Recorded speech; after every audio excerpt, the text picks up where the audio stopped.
Fred Richani here for TSC and Kicking It with Vincent Pastore. We're here at the Atlantic City Martial Arts Hall of Fame run by Master Alan Goldberg. Sir, how's it going? Pretty good. 20-year anniversary of The Sopranos. We're all running around, signings, appearances.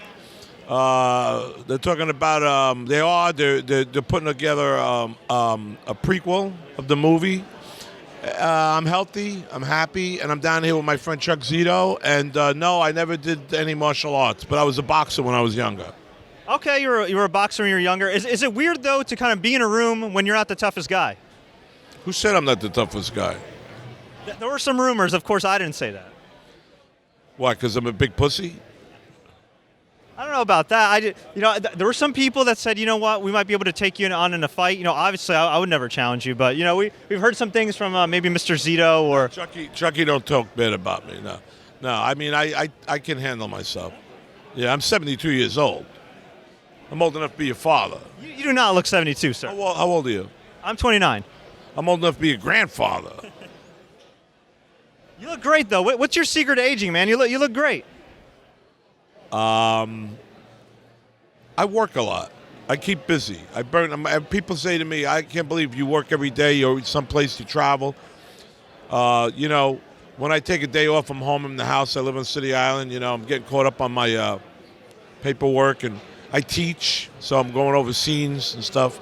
But I travel a lot. I think the traveling and the energy and watching your diet keeps you a lot younger.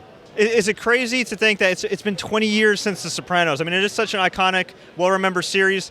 Do you ever get tired of being remembered for a Sopranos role? No, I think it's awesome that here I'm 20 years later, and I'm able to meet people who are very.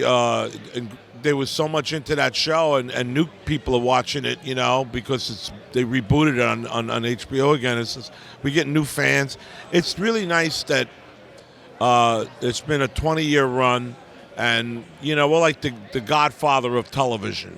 The Godfather's always played on television, and when people watch The Sopranos, no matter what episode they happen to turn in on, they get caught up into it, and they'll watch it again. Good television, good writing, good films. People want to watch them again. How many times have you seen Raging Bull? How many times have you seen? West Side Story. I mean, Goodfellas. If it's a good film, you're going to want to watch it again. And do you feel like that technology has only helped the legacy of The Sopranos and your acting career? Because it's so easy now for people to watch, and people that, may not even been alive during the original run of Sopranos are now watching it and catching up. Well, technology has hurt our residuals. Because if you watch it on YouTube, we don't get any money. But, no, it's all good. It's like this thing. I did Shark Tale. I did this with De Niro, Michael Imperioli, Jack Black. And animated features, the residuals are unbelievable because years later, kids, you have a baby and they grow up, and like my granddaughter just watched it for the first time, So an animated thing, you get your residuals forever. And now with Sopranos, we'll get residuals forever, So do you feel like the streaming and everything, it still has a ways to catch up, kind of like syndication as far as like paying the actors and everything? Because at the end of the day, while it's nice that you can watch these shows, the actors still got to get paid. Yeah. I mean, Screen Actors Guild is really on top of the residuals. So one way or another, you get a check from something. I mean, I'm getting checks from State of Grace. I had like one line in it. I'm getting checks from Goodfellas. I had one line in it.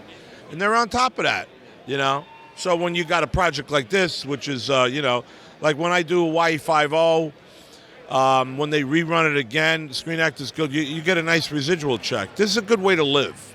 And I have my pension now from Screen Actors Guild, So say, Vinny, what are you doing here then if you got a pension? This is called gas money. Now, you mentioned before at the top of the interview the prequel that they're working on for The Sopranos. They are casting James Gandolfini's son. I don't know how much interaction you've had with him over the years. I wish him the very best, but those are some awfully big shoes to fill.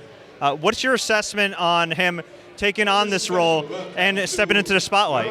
Well, number one, the role isn't that big. I mean, it's not all about him. It's about the family. It's about his father and his Uncle Junior and his mother.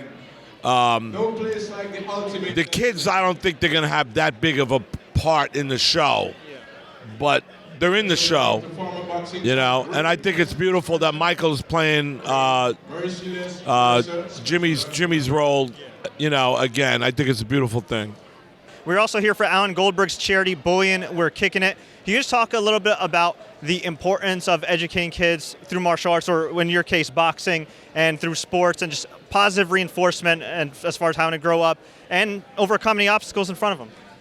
Well, when I was a kid, me and Chucky grew up in a tough neighborhood, West New Rochelle, and we were taught, somebody comes after you, grab a stick and you hit it with them. Now the kids are being taught how to do martial arts. They don't need to grab a stick. They know how to defend themselves. And it's very important also for young girls, you know. The martial arts is very, very important. Plus, it trains your mind. You know, I meet some of these kids like today, and they're really good kids, you know, and they're tough kids. So what I'm beginning to learn from being around martial art people like Chuck and, you know, it cultures your mind, you know. So if I had to relive my life all over again, I'd want to come back as Bruce Lee. Not a bad life, right? He was a badass. Favorite of all-time movies ever is Enter the Dragon with Bruce Lee and John Saxon. Awesome movie. Could watch it over and over again. You want to talk about legacies? You talked about The Sopranos and everything else, but I mean, Bruce Lee and martial artists and martial arts and movies, I mean, that can leave a lasting impact. I mean, you're still talking about it to this day, decades later. I mean, that's pretty incredible. Right. Yeah, well, James is going down, Gandolfini is going down as one of the most iconic characters on television, and people surrounding him. Michael, who played Christopher, Steve Shripper, Bobby Bacala, Tony Soprano, Paulie Walnuts. These are our second names. I walk down the street. Even when I sign this stuff, I sign Big Pussy. This is, you know, this is our legacy. You know, my daughter. She, you know, she's a little embarrassed, but she knows her father's nickname is Big Pussy. And before we let you go, where can fans find you online and everything you got going on? Well, the next time I'm down here, I'm at the Borgata at February 9th with Michael Imperioli and Steve Shripper. We're doing a Sopranos event, and you can get tickets at the Borgata. And then I'm doing a play with little Steven Van Zandt up in the city at the Cutting Room. And I'm doing a lot of television, but that stuff really isn't coming out yet. But the thing that's really running around with me now is Sopranos. With that, we say goodbye. We'll see you again, and forget about it. Hey, this is Vincent Pastore, and as far as bullying, we're kicking it.